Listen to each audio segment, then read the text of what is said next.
नरेश भाई तेरी सोच पे इंकलाब इंकलाब। धन्यवाद। वर्षों से राजनीति चल रही है। हालांकि में पिछले वर्षों से जिस तरह से चार व्यापारी जिन्होंने राजनीति को भी व्यापार का धंधा बना लिया, जिन्होंने राजनीति को पैसा कमाने का धंधा बना लिया, और जो लाखों की संख्या में रहने वाली किसान जातियां जो उनके पैरों में पड़ी रहती है, उनके दंडवत प्रणाम करते हैं, उनको शोषण होता है, उन्हें कुटलाघात किया जाता है, उन चार लोगों को हटाने के लिए, किसान जातियों को एक करने के लिए, एक चौपाल पर लाने के लिए, किसान जातियों को राजनीतिक प्रतिनिधि देने के लिए, किसानों को किसानों के बैठे हुए आर्थिक रूप से मजबूत करने के लिए हम लोग ये जन क्रांति यात्रा निकाल रहे हैं। ये यात्रा एक सामान्य यात्रा नहीं है। ये यात्रा जब यहाँ से चलती हुई कोटा होती हुई सवाई माधोपुर, करौली, धौलपुर, भरतपुर, अलवर, दौसा होते हुए जब यात्रा टॉक्स का समापन होगा, उस टॉक की यात्रा में समापन पर वैसे तो मैंने 12 मुद्दे इसमें रखे, लेकिन 3 मुद्दे जो अभी वर्तमान में जनित के मुद्दे हैं, वर्तमान समय में जिससे लोग परेशान हो रहे हैं, वो हमने अहम रखे। एक, सवाई माधोपुर में डूंगरी बांध बन रहा है, 76 गांव उस डूब क्षेत्र में आ रहे हैं, ना उनके घर वाले बचेंगे, ना परिवार बचेंगे, सब कुछ खत्म हो जाएगा। वो डूंगरी बांध को लेकर जो आंदोलन चल रहा है, उसको लेकर पूरे 76 गांव नहीं 300 गांव के लोग उस आंदोलन में समर्थन कर रहे हैं। उस बात को लेकर जब हम लोग टॉक में जब इस क्रांति यात्रा की समापन सभा होगी, उसमें उस दिन तय करेंगे। मैं जब यहाँ आया तब मेरे पास 11 मांगे थी, लेकिन कल जब छबड़ा चुनाव रोड में गया तब मैं पप्पू धाकर से मिलने उनके घर गया, क्योंकि पप्पू धाकर का जब आंदोलन चल रहा था, पप्पू धाकर पर जब हमला किया गया था, तब नरेश मीणा जेल में पड़ा हुआ था। नरेश मीणा बेबस था, नरेश मीणा के हाथ में कुछ नहीं था, सिर्फ इतना सा था। मैंने मेरे पिताजी को कहा, उस किसान के बेटे, धनीधर के बेटे पप्पू धाकर से जरूर मिलके आना, उसको कॉन्फिडेंस देके आना, उसको कहना पप्पू अभी तुम्हें बहुत लड़ाई लड़नी है, तुम्हारा छोटा भाई नरेश मीणा जिस दिन छूट जाएगा उस दिन तुम्हें न्याय जरूर लड़ेगा, तुम्हारे साथ न्याय दिलाएगा। और मैंने जेल से आने के बाद जब मुझे पता लगा कि पप्पू धाकर में हमला कराने में बहुत बड़ा षड्यंत्र था, मैं यात्रा छोड़ के उनके घर मिलने गया, उनसे पूछा किस तरह से हुआ। उन्होंने बताया कि प्रताप सिंह सिंघवी ने पप्पू धाकर को मरवाने के लिए 50 लाख रुपए की सुपारी दी। अरे 50 लाख रुपए की इस पप्पू धाकर को मराने की सुपारी दी, जिसकी कोई गलती नहीं थी। गलती क्या थी पप्पू धाकर की? पप्पू धाकर की गलती वही थी जो नरेश मीणा ने कमाल के थाने में गलती की थी, जो प्रमोद जैन भाया चोर का बजरी का टम्पर, रेत का टम्पर पकड़ा दिया था, और उसके बाद प्रमोद जैन भाया ने 9 मुकदमे लगाकर 3 बार जेल भेजा। प्रमोद जैन भाया जानता था कि नरेश मीणा समाज में पैदा हुआ है, अगर नरेश मीणा के हाथ में लगा दिया तो प्रमोद जैन भाया के खानदान को भी मीणा समाज खत्म कर देगा। इसलिए प्रमोद जैन भाया जानता था कि इस पे हाथ नहीं उठा सकते, इसलिए उसने कानून के जाल में फंसाकर, कानूनी दाव पेच लगाकर बारा की पुलिस को अपना असर दिखाकर मंत्री का 9 मुकदमे मेरे ऊपर लगाए, 4 बार जेल भेजा। लेकिन मैंने भी कसम खा रखी है, जैसे चाणक्य ने मगध के तानाशाह अपिताई धनानंद का अंत किया था ना। आपने नाटक देखते होंगे चाणक्य का। चाणक्य ने चौकी क्यों बांधी थी?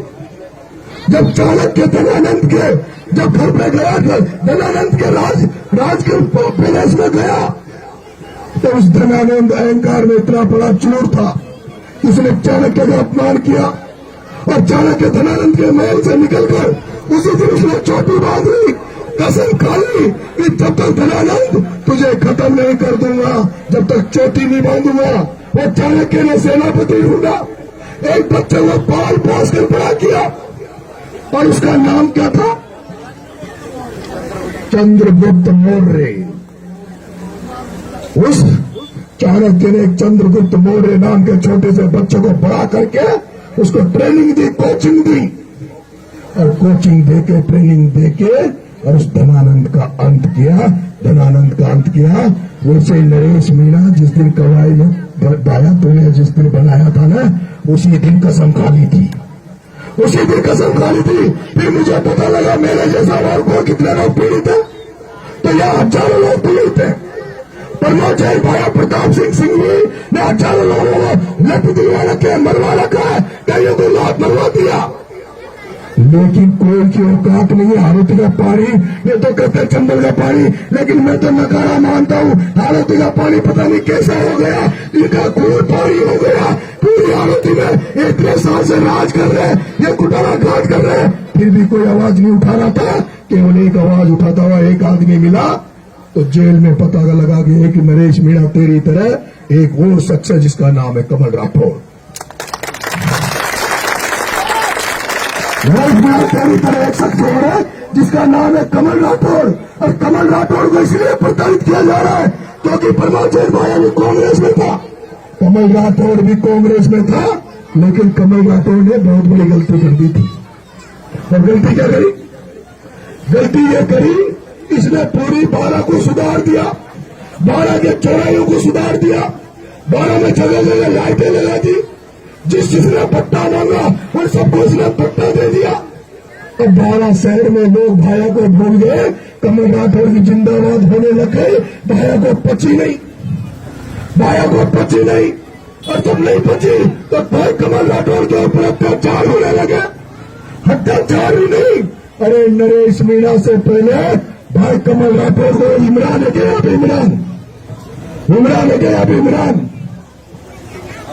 इमरान हो तो मंच में आ जाओ, मेरा भाई इमरान, कमल राठौर का सेनापति। मुझे खुशी है कि कमल राठौर का सेनापति भी मुसलमान है और नरेश मीणा का सेनापति अबरार भी मुसलमान है। कि 12 की धरती पर कमल राठौर का सेनापति भी इमरान नाम का मुसलमान है, जिसको मरवाने की इस पर गोली नहीं चलवा पाया, तो बेचारे इमरान को गोली मारी, उसके पेड़ में होकर गोली निकली इमरान की। वो ऐसी कौन है? मुसलमान एक ऐसी कौन है या तो किसी का साथ देती नहीं है, और देती है तो उसको किसी भी सूरत में छोड़ती नहीं है। और इसका सबसे बड़ा उदाहरण है कि महाराणा प्रताप का सेनापति अमीर खां भी वो मुसलमान था, जिसकी सेना महाराणा प्रताप के हराने में दस्ते में लगा करती थी। मेरे भाइयों, जो भांसा पप्पू धाकर का जब मामला आया, पता लगा कि 50 लाख रुपए सुपारी दी गई थी मरवाने के लिए। सारी चीजें हो गई, लेकिन यहां डायलॉग में सुनो, धाकर कितने हाथ खड़े करो, मुझे बताना है सभा में धाकर है क्या? धाकर बोले गलती मारे हाथ ऊंचे लग रहा धाकर, मर जाओ। हाँ? मैं आपसे कहना चाहता हूं, जैसे नरेश मीणा ने अपने भाई के पूर्णा पर जब उसका मर्डर हो गया, तो इसी काला तलाव गौघाट पे आपने सीन तो देखा होगा, जब दिनेश झारखंड की हत्या हुई थी। एक तरफ आईजी बैठा था 5 किलोमीटर सगतपुर में, और एक तरफ एसपी बैठा था 5 किलोमीटर। 12 जिला नहीं आ रही थी, 4 जिलों की पुलिस आ गई थी, लेकिन पुलिस की औकात नहीं हुई कि जहां नरेश मीणा खड़ा था उसके 5 किलोमीटर तक आ जाए। जिस दिन पप्पू धाकर में हमला हुआ था, पप्पू धाकर के लिए 15,000 20,000 धाकर समाज भाड़ा गया था। अगर उस दिन जो नरेश ने किया था वैसे धाकर समाज कर देता, तब तक प्रताप सिंह सिंघवी जेल में होता, अरे मर जाओ, भागो, मर जाओ। वो घाट में पड़ा पप्पू धाकर, तुम्हें समझ नहीं आती? ये खेती बाड़ी के कीड़े बन के कब तक रहोगे? स्वाभिमान से जीना सीखो, भाग लो, लट की जरूरत है। लट उठाओ, लट की जरूरत है। अब तुम्हारे पास लट नहीं तो लट मेरे पास है। मेरा खाली साथ दे दो, खड़ा हो जाओ। पप्पू धाकड़ को सीबीआई जांच नरेश मीणा कहा के देगा। मेरे नरेश जी, कल उनके परिवार से उनकी बहू आई थी चिदम्बरम, मैंने उनको सुझाव दिया है, मेरी यात्रा जब खत्म हो आप आंदोलन की रूपरेखा बना लो। उन्होंने कहा था कि साहब हमारे जो नेता बैठे वही हमें आगे नहीं बढ़ने देते। मैंने नेता मांगड़ान का चक्कर में मत पड़ो, आप तो खुद परिवार वाले। अब मैं नरेश जी एक सुझाव दे रहा हूं।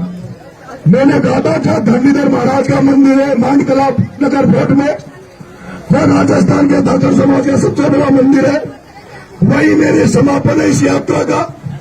जब मैं कोटा से पूर्वी राजस्थान में यात्रा लेके मांडकला पहुंचूंगा, आप डेट तय कर लो, मैं भी डेट तय कर लेता हूं, और जितने दिन में मैं नगर फोर्ट पहुंचूंगा उसी दिन पप्पू के घर वाले धाकर समाज पप्पू के गच्चाना से रवाना हो जाओ।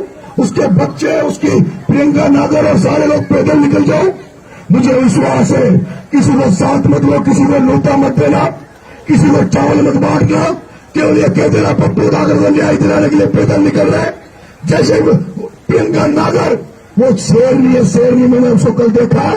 प्रियंका नागर, तुम ये धाकर पटेल तो तुम्हें कहीं थे, पर मुंडला की छोरी, और मुंडला की छोरी और प्रियंका धाकर मैंने कल देखा है। वो झांसी की रानी का दूसरा रूप दिख रही थी, वो झांसी की रानी का दूसरा रूप दिख रही थी।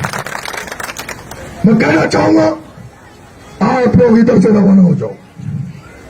आप धाकरों को जितना लाओगे, अगर 20,000 धाकर आए तो 80,000 मीणाओं को मैं लाऊंगा। अगर आप 1 लाख धाकरों को लाए तो 4 लाख मीणाओं को मैं लाऊंगा। और अगर आप 1 लाख धाकर लेके आ गए और उसके बाद अगर नरेश मीणा सीबीआई जांच नहीं करा पाया, बल्लू को गिरफ्तार नहीं करवा पाया, तो फिर भूल जाना कि नरेश मीणा भी कोई लड़ाका था। मैं तो ये भी कह रहा हूं, मैं तो ये भी कह रहा हूं कि धाकड़ों तुम्हारे सीने में अगर खून है, पानी नहीं है, खून है, तो कल एक बोर्ड तो इधर लगा दो, एक बोर्ड इधर लगा दो और उस पर लिख दो कि जब तक पप्पू धाकड़ को न्याय नहीं मिलेगा, जब तक भाजपा के हमारे गांव में एंट्री नहीं होगी। और धाकड़ जिस दिन बोर्ड लगाने लग जाएंगे ना, तो भजन लाल तो क्या मोती को मुंह आ जाएगा। क्योंकि धाकड़ समाज से बीजेपी जिंदा है, धाकड़ समाज से बीजेपी जिंदा है। जैसे कांग्रेस मीणा ST/SC माइनॉरिटी से जिंदा है, जैसे कांग्रेस ST/SC माइनॉरिटी से जिंदा है।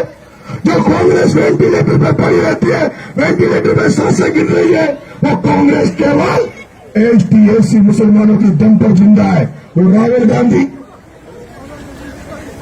गांधी पहली पप्पू से फिर दाढ़ी बढ़ा ली, बाबू बन गयो, लेनो देनो बात करा से जातीय जनगणना कराऊं, जातीय आधार पर प्रतिनिधित्व दिलाऊं। अरे राहुल गांधी जी, मां के लिए प्रमोद चौधरी भाई की जाति कितना वोट दे से कांग्रेस में, वोट क्या मारा और मालिक बने भाइयों, वोट तो क्या मारा और मालिक बने भाइयों।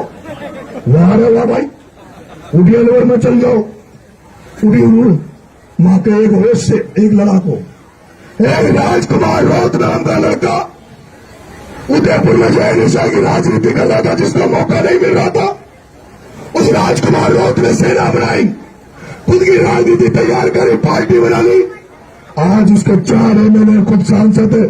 और वहां जो मालवीय नाम का, रघुवीर नाम का बेटे रहते थे, जैसे हरीश मीणा, मुरारी मीणा बैठे, उस राजकुमार राउत ने उनकी दुकानें बंद कर दी और आज राजकुमार चल रहा है।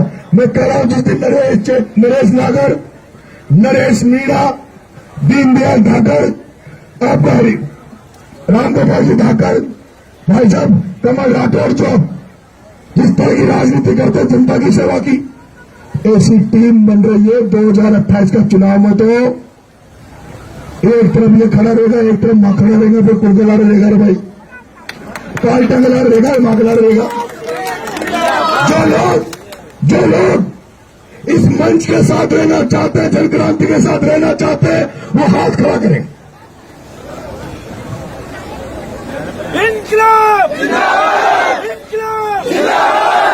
अब मैंने पप्पू धाकर जी से एक बात और कही, मैंने पप्पू धाकर जी से एक बात और कही कि भाई साहब पप्पू जी,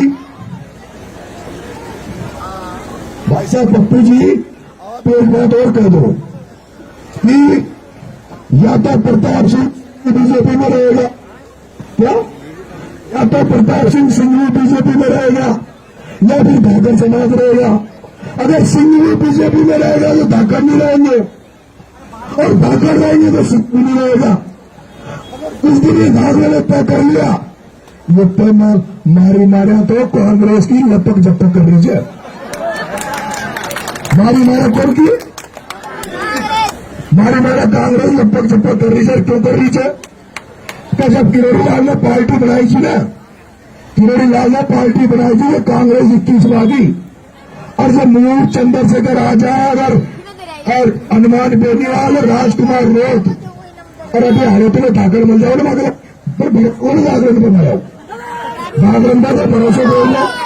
अगर चंद्रशेखर आजाद, राजकुमार रोत, हनुमान बेनीवाल, नरेश मीणा और हालत में नरेश नागर, प्रियंका नागर, आप जैसे लोग मिल गए ना तो कुछ नहीं छोड़ेंगे। चूरू से आके एमएलए साहब हमारे बीच में आए, तो राजेंद्र जी गुड्डा साहब आए, अतुल जी प्रधान आए, गुर्जर समाज में आज सुनीता जी भैंसला का मेरे को शुभकामनाएं दी, मेरे को बधाई दी। सुनीता जी भैंसला ने मुझे बधाई दी, शुभकामनाएं दी। मैं कह रहा हूं ये किसानों का ये जो समीकरण बन रहा है, ये मौका दोबारा नहीं मिलेगा। और मुझे लगता है कि राजस्थान की पूरी राजनीति बदलने वाली है। साथ चाहिए तो तुम्हारा चाहिए, तो तुम लोग बोले हाथ खड़े करना जो पप्पू धाकर की सीबीआई जांच कराना चाहते हैं, न्याय दिलाना चाहते हैं। कौन पप्पू धाकर को न्याय दिलाना चाहते हैं? चलो मेरे साथ नारा लगा लो, पप्पू धाकर को न्याय दो। तेरा छतरी आगे भाया तो एक इतने पानी को डर उसको आई तुझे पत्रकार नहीं, पत्रकारों का दबाव है, पत्रकारों को अलाव है। यहां देखो पोस्ट इंडिया में गई, मैं नारा लगाऊंगा, पप्पू धाकर को न्याय दो। आवाज कमाइया बजरलाल बचानी चाहिए। पप्पू धाकर की सीबीआई जांच करो, पप्पू धाकर की सीबीआई जांच करो। अब मैं भाई साहब नरेश जी धाकर साहब को बुलाऊंगा कि नरेश जी धाकर साहब यह जगह नरेश जी धाकर साहब संबोधित करेंगे।